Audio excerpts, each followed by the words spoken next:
the Mandalay Bay. As the hot desert sun sets over the mountains. Still to come, 23-year-old undefeated Danny Jacobs in his 21st professional fight faces Dmitry Pirog of Russia for a title belt which was ridiculously vacated by the governing body. I mean, to call this a championship fight is frankly a joke and a bad one.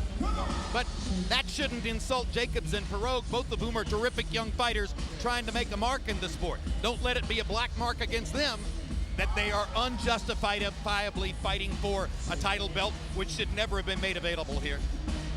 Against Dmitry Pirog. Pirog himself is a great story, coming from, of course, an impoverished background in Russia to get where he is. He's got a 7-year age deficit facing Jacobs. They're both 6 feet 1 inches tall. Jacobs has a ½ arm length advantage measured from the armpit to the end of the fist. They both weighed in just about at the middleweight limit of 160, and both will enter the ring weighing 170 pounds tonight.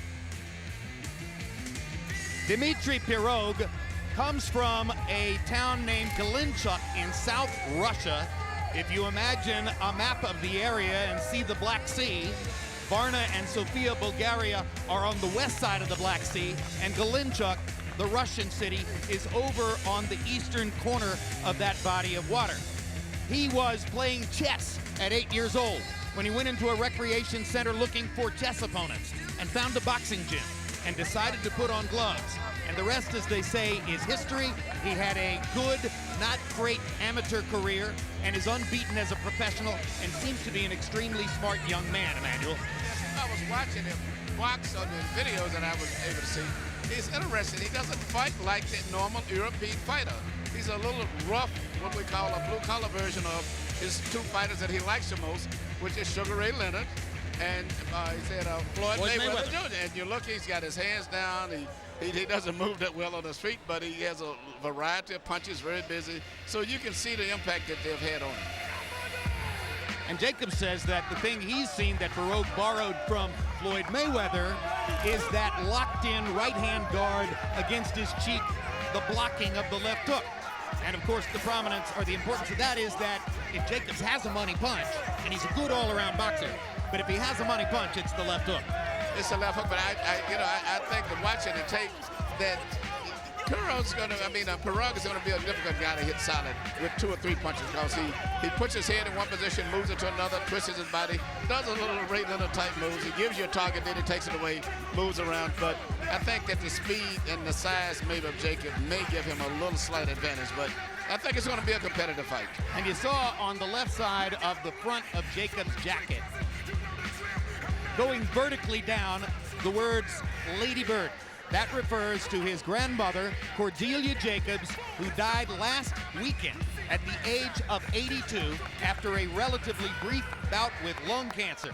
She helped to raise Daniel, and he says that he dedicates this fight to her. A devout Jehovah's Witness, she never saw her grandson fight. But he says that he's fully aware she would have wanted him to pursue his dreams. And that's why he's here tonight, 1 week after her death. Let's go to Michael Buffer for the official introductions. Ladies and gentlemen, before we continue with this next contest, last week, a great friend of boxing, and indeed a great friend of the world of sports, a longtime legendary sports journalist for the New York Daily News, passed away. On behalf of promoters and HBO, our condolences to the family. And at this time, we ask you all to remain silent as we toll a memorial count of 10 for one of the great sports writers in the business, Vic Siegel.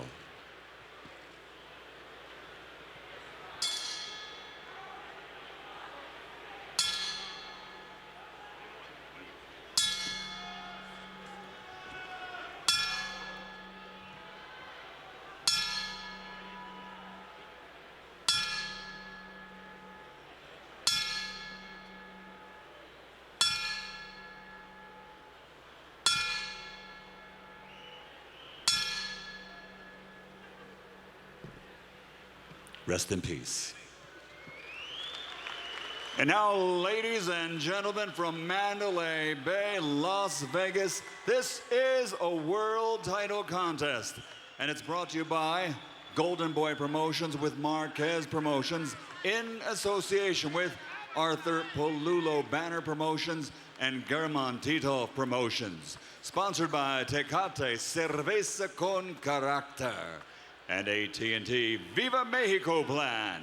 Make calls with your wireless phone to Mexico or from Mexico as if they were local calls. Sanctioned by the Nevada State Athletic Commission and World Boxing Association.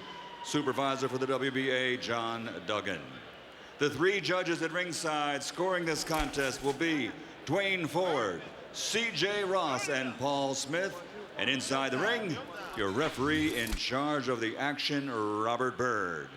And now, ladies and gentlemen, 12 rounds of boxing for the vacant WBO Middleweight Championship of the World.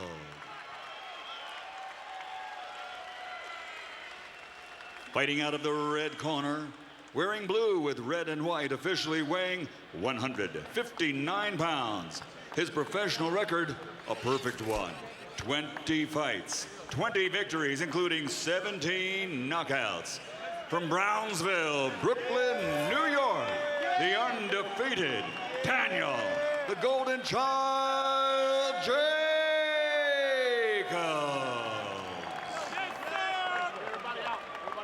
And fighting out of the blue corner, wearing blue with black, official weight 160 pounds. Also, a perfect professional record consisting of 16 fights, 16 victories, including 13 knockouts. From Galenchik, Russia. From Russia with love, the undefeated Dmitry Pirog.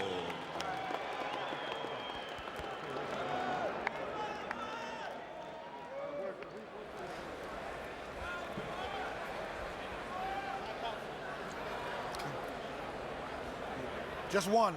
Just one. Rest of you clear. Check. Okay. You had your instructions in the dressing room. The only thing I'm going to remind you of now is when I tell you stop, what that means is stop whatever you're doing, give me a clean break. Protect yourself at all times. Obey my commands at all times. Let's do this.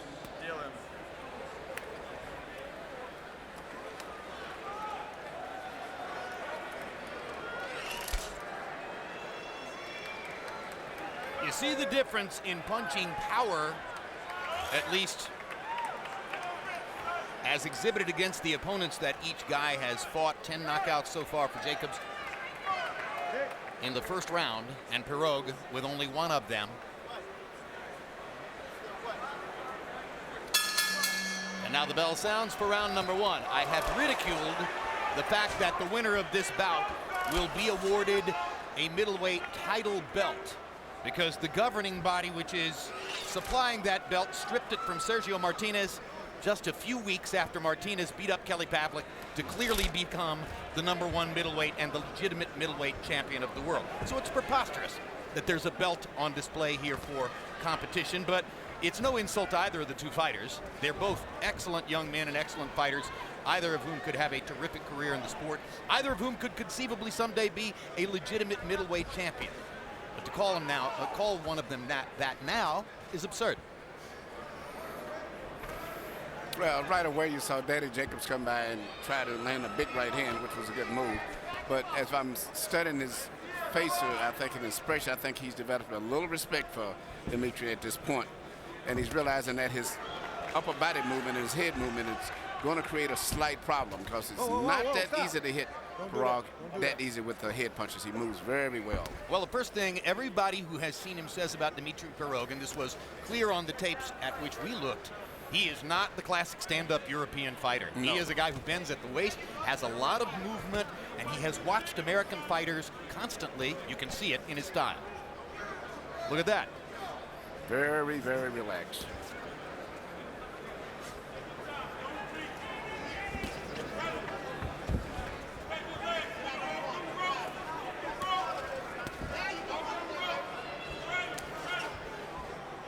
Danny Jacobs fighting in a southpaw stance now.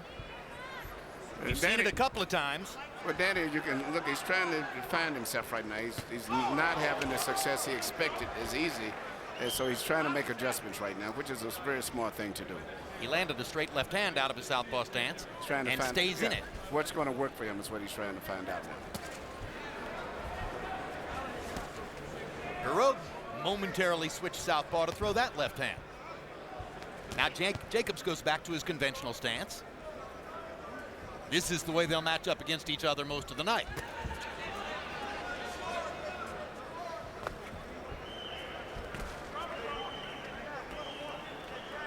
Shots. There we go.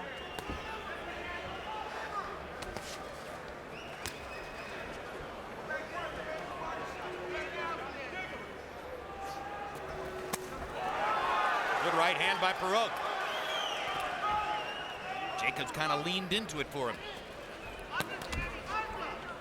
Jacob still has not found a way really to effectively land punches on Pirog. And Pirog's upper body movement is really creating a problem for him.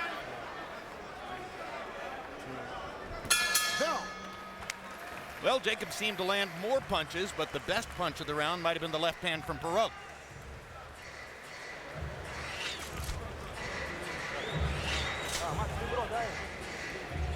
Не надо, Влад. Попивай по чуть-чуть. Все, сел, расслабился. You get up on your defense, you can always come off the block. You don't like it when you back him off. Okay. You can't let him leave. Nice and easy. He's right there for you. You know what I'm saying? Your speed is your power. The speed is your power. Keep the jab in his face. Short combinations when you get close. Don't go over the top. Bring him up. All right, come on, Stay focused. Good round. You're looking good, champ. Wide margins of. You want that one? No, I don't think he wants Nah. one. Let's pick it up. It's just close. Just making it too close.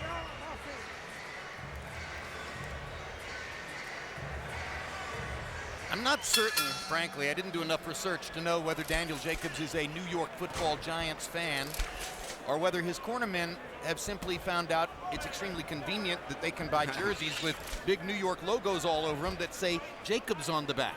Number 27, Brandon Jacobs, the running back for the Giants. Pick him up. Danny Jacobs has a very good trainer in his corner in Victor Roundtree. Very, very good. I was going to say, but Right he's going hand to by Pirog. Jacobs almost went down. I was going to say, but he's going to have his hands full tonight trying to figure out a victory strategy for Jacobs tonight. That's a good body shot with a left hand by Pirog. Right now, Pirog's the aggressor earlier in the fight, and he landed a big right hand here in the second round that has Daniel Jacobs on the defensive.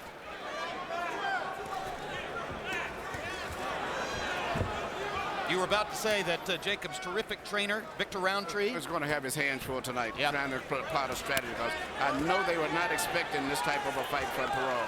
Pirog is a very, very good fighter. is he relaxed enough on this stage? Very It's like he relaxed. lives in Vegas. I was, yeah, especially being that it's his first time fighting here, but he said he's made quite a few trips here attending fights. Says he's only been here a week. Says he didn't take that all that easily to American food. Didn't go to the Russian restaurant here in the hotel because that wasn't really Russian food to him. He's beating Jacobs up in this round. When I was, I'm a very big fan of Danny Jacobs, and I was talking to my boxer, middleweight, Andy Lee, about this fight. He says, Danny's going to have his hands full, Emmanuel. Andy says this guy may not look that much, but he's a very difficult guy to fight, because he's been studying him, I guess, being from Europe himself. The once unbeaten Andy Lee, another very skilled middleweight, still trying to recover from the unexpected loss that derailed his career. It's tough. And by the way, he did have a knockout last night. He fought last night. So. Andy's won several fights. Yeah, but he's still trying to get a key fight. So things look very good for him for the first quarter of next year. You know, there's an improvisational quality to what Pirog does, and Daniel doesn't seem really prepared for it. No, it's not. I think they figured a much easier fight. Pirog does things that you really have to look very closely as a real good boxing guy to really study and see what he's doing. But as I said, he moves his head in and out, changes, gives you angles, changes, and punches from those pivots. He's pivoting and turning and punching at the same time. After looking at him on videotape, Break. I said to a couple of writers that he reminded me of a younger, slightly bigger Javier Castillejo. Remember Castillejo of Spain? Yes. Yep. Fought against Vargas, fought against De La Hoya, etc. Castillejo was long-armed, more conventional than Pirog. No, this is a better fighter here. Obviously. Yeah, That's what I was about to say. Yeah, it's clear now he's yeah. better. I can see the Ray Leonard moves a lot. Not as fast in the front row, but he twists and pivots, changes his angles. But he's a pressure fighter, which is amazing. Moves his head very well inside. Yep. Сел, расслабился, все. Расслабился, хорош. Хорош. Бить. You dictate no pace. No, I gotta get my jab out. All right, but don't let him get no pace on you. Okay. All right? Stop laying on the rope. The ropes is not good for you, all right? Don't let him get no pace on you. You got me? Come on, baby. Now what? Get your shots together. Here you see Pirog landing punches, and I think the biggest problem that Jacobs had, he didn't know where they was coming from because it's such a different variety of punches. And the right hand here was a great shot, but he didn't actually get a knockdown score against him simply because his gloves, his body never touched the canvas. But as close as you can get without being knocked down. Strong legs kept Jacobs from going to the canvas on a brilliant 1-2 straight up the middle by Pirog. Harold, how do you have it through two? Okay, Jim, I've got a 19-19 one round apiece, but I got to tell you something. I disagree with Emmanuel Stewart. That should have been a knockdown. Those ropes were holding this guy up. The guy went into the ropes. You know, if the ropes weren't there, Danny Jacobs would have been on his back. And therefore, Robert Byrd should have given him a mandatory 8 count. Robert Byrd gave him a break on that call. He definitely was caught up in those ropes. Be as it may, Danny Jacobs probably pulled out the first round with good, strong right hands. Pirog beat the heck out of him in the second round, 1 round apiece. CompuBox numbers favored Jacobs in round 1. CompuBox numbers clearly favored Pirog in round 2, as you might expect. I didn't see the ropes holding. He was bending forward. I think it was a pretty close call. He was bending forward when he regained his balance, and not that he was back in the ropes holding where he would have fell out of the ropes. I was watching his butt on the replay, looking for exactly that, and I think his butt was just in front of the rope instead of on it. But it was a very close call. Certainly, Byrd wouldn't have been criticized if he had given the 8 count. I think the more important problem is Danny Jacobs trying to figure out the movements and the pressure that's being applied to him from all angles. Well, he agreed with his cornerman that he can't be backed up against the ropes, that the ropes are not a good place. But Pirog has him against the ropes again. And now there's a look of concern on Jacobs' face that shows you that there are mysteries in there for him which need to be solved. I saw that look after the first 30 seconds. Yeah, you did. Yeah, and so he was having problems hitting him, and not like they had rehearsed and planned. So, you just have to make adjustments if you can. Realize you got a very talented fighter and start boxing different. Do a lot of feinting before he punches to make him move first and then hit him. Just because Pirog did not star in the Russian amateur program and go to the Olympics and earn the kind of profile that several Russian fighters have gotten from their Olympic action, a lot of people might have thought, maybe he's not as good as those other guys. Maybe he's better. Because he has trained himself into a more American style. Watching the tapes of Floyd Mayweather Jr. Look at the head movement there. Definitely not a European fighter, so maybe his style wasn't really compatible with what their scoring system was over there neither. You're fighting somebody from Russia. If you're looking for that stolid, stand-up, stationary style, not here. This guy is a mover. Well, what's interesting to me is the pressure that he's putting on, and Danny's doing good right now, but I don't know the pressure that he's putting on Danny. He's making Danny fight and move a lot faster than I think Danny wants to.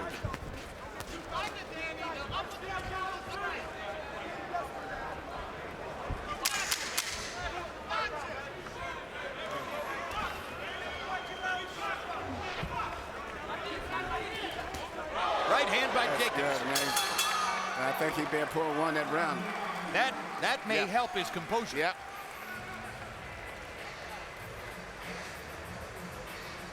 His ass off. All right, you got me? Nice But let your hands flow a little better. Who's the number No, one? let your hands flow. Right there. Take a deep breath. Take a deep breath and get your combinations off. All right?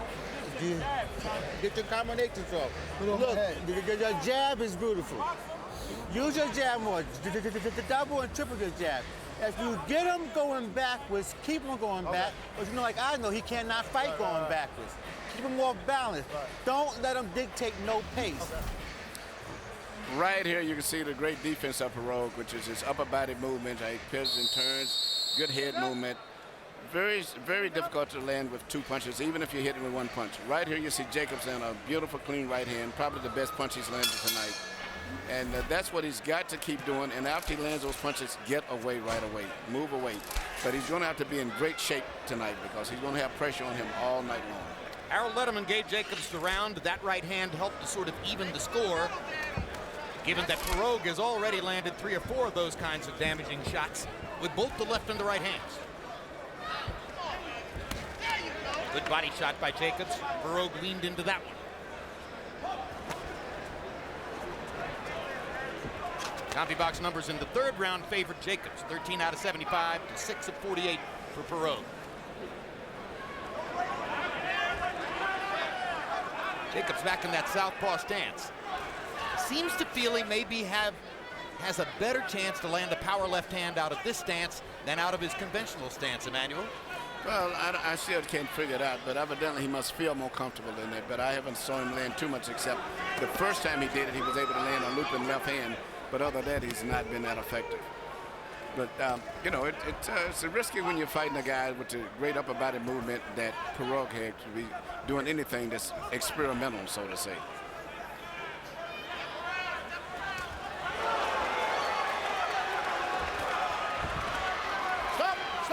Pirog's got a little bit of showboat in him, too. Definitely not your regular. Talking to Jacobs in there. Jacobs hammering to the body.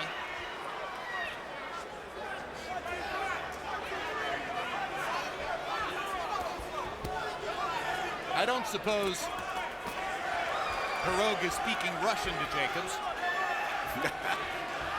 You know what surprised me? A lot of these guys, they speak a lot better English than they let you on to think. Because most of them had it standard in their school over there. They take it in first grade. Yeah, but they try to let you think that they don't speak, but they understand a lot of things when we're speaking to them. Well, that was always the old Soviet persona. I mean, during the days of Soviet Union control of sport in those countries, people who spoke perfect English were absolutely deaf and dumb when American reporters were around. Yeah.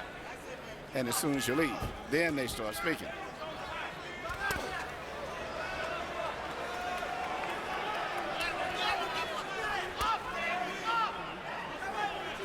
Pirog's head is so elusive. I think if I were in Jacobs' corner, Emmanuel, I might beg him to focus on the body for a while. Yes. And then Jacobs has to try to throw his flurs and land and get away right away. But I think that the fight's going to be fairly competitive to a certain degree, but I'm just worried about the condition of Jacobs going down the stretch. Because? Well, I don't think he's ever had this type of a pressure that's put on him. These guys come in very difficult pressure, too, not a straight line pressure. Well, Jacobs' biggest win was in August last year, almost a year ago against Ishe Smith. Ishe Smith, much older than Pirog, not nearly as active, a different kind of proposition. A good round. Here you see.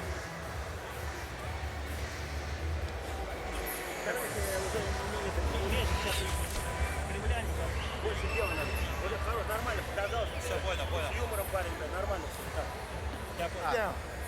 Okay. Everything is off the block. Everything is off the block. And if you once you get your combination up, bring your defense back up. He come at you, catch, come back at him. All right. If you get him going back, he step back. You do your 1, 2, 3, 4, and keep on going back.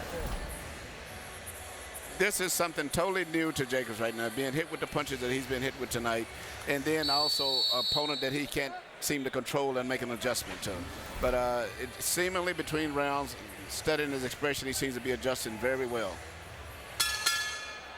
CompuBox numbers in the 4th round, Jacobs 26 out of 73, and Pirog only 8 out of 51. That makes it sound as though Jacobs easily won the round. You can see that Harold gave it to Pirog, who landed the more significant blow. So this is a fight in which CompuBox numbers may not give you as accurate a profile of what's happening as is normally the case because of what an unusual style Pirog demonstrates in the ring.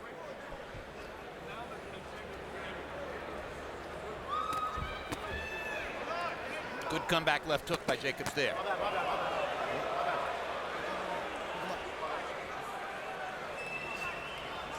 What was that, Emmanuel? You know, I think he just told him to hit me low, but not even a big issue of it, which I think is good. Yeah, I didn't see anything really land low. It was low. It was low, but I don't think it was intentional, and I don't think it was. Oh, down goes Jacobs on a perfect right hand. Right on top and of it. that may be that. 5. It's over. No way. Robert Byrd won't even finish the count. He waves his arms, and Jacobs is gone on a stunning knockout by Pirog. But you said it, Emmanuel. He's never seen anything like the opponent with whom he was in there tonight. And Dmitry Pirog has just produced one of the shockers of the year. Well, Andy Lee, you was right. Andy Lee, Jorge Linares. Yep. It happens to a lot of the great prospects. Yep. Amir Khan. So add Daniel Jacobs to the list that includes Andy Lee, Amir Khan, and Jorge Linares, whom you saw in the first fight tonight. Yep. Can you come back from the shocking early knockout in your developing career? But this was this guy was fighting a good fight all the way through. He was, to me, although I saw the fight should have been close, I could see going down the stretch, I liked the way that Pirog was looking. Do you suppose the governing body that stripped that title belt from Sergio Martinez, the legitimate middleweight champion of the world, and put it up for competition here, was hoping that Dmitry Pirog would take it back to Galinchuk, Russia? No, I thought it was started with Danny Jacobs, I but doubt it. after seeing Pirog is going to be a problem for anybody. Serves the governing body right. Here's the right hand, and boom! Jacobs was asleep for 5 seconds. That was enough to convince Byrd that it was over. Just at the moment when Byrd waved off the count, that's when Daniel looked up and seemed to say, wait a minute, I'm still here. But, alas, the knockout had already been scored. But look at the body movement of Pirog coming in from all kind of angles, not just his upper body, his footwork, his balance. It's just very, very difficult to fight with a guy like him. What a cagey, scary athlete he is. Fights like an old veteran fighter. Daniel Zaragoza. From America, too. Daniel Zaragoza. He reminds me of Zaragoza in his improvisational style. All three judges had Jacobs up 3 rounds to 1. Let's go to Michael Buffer for the particulars on the knockout. Ladies and gentlemen, here at Mandalay Bay, a new middleweight star is born. The winner at 57 seconds, round number 5, still undefeated, and now the new WBO middleweight champion of the world from Russia with love, Dmitry Pirog.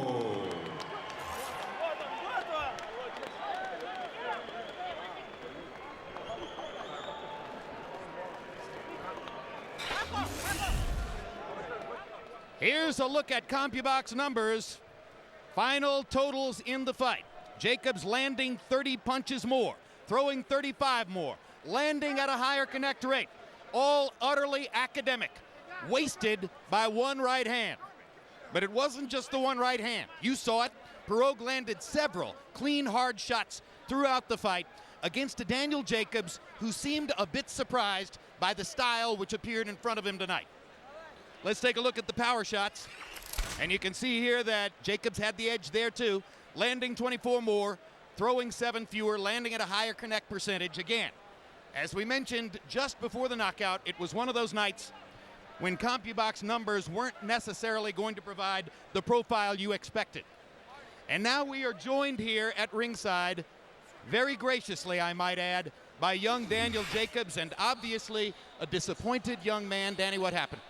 Well, everything was just too fast. You know, with the devastation of a lot of things going on in my life right now, with my grandmother passing, everything, I didn't have a time to train as hard as I wanted to, but you know, no complaining. I just hope my family can forgive me. I know everybody back home watching me. I love you. In this hard time that we're going through, everybody, keep your faith in me. We're going to make it through this time.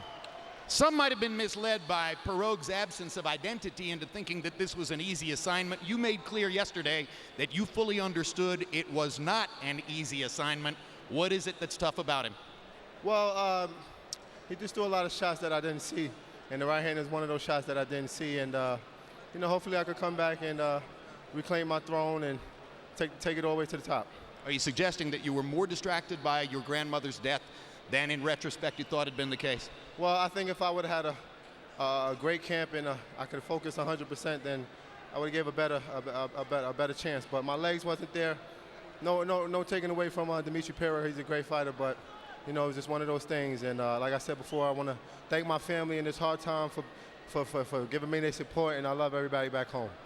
We mentioned on the telecast, this happened to Jorge Linares, who was in the first undercard fight here tonight. It happened to Amir Khan. It happened to Andy Lee. It happens sometimes to young prospects. What is in your mind now as you look forward to the future? Well, right now, I just want to go home and hold my family. I know everybody's going through a tough time, but I just want to go home and soak in on the love, because it's a lot of love home. And, you know, this is a sport. You know, family's more important, and hopefully I could go back and still be that superstar to my family. All right, Daniel, you deserve a ton of credit for coming down to speak to us after this unexpected and shocking knockout. We wish you the best of luck in the future. And, hey, Jorge Linares already proved tonight this doesn't have to be the end of anything. Thank you. To my family, I love y'all. I'm sorry, but I'm coming home to be with y'all. I love y'all. Daniel Jacobs from Brooklyn, New York, suffers the first loss of his professional career, but there is a lot more in the future for this young man.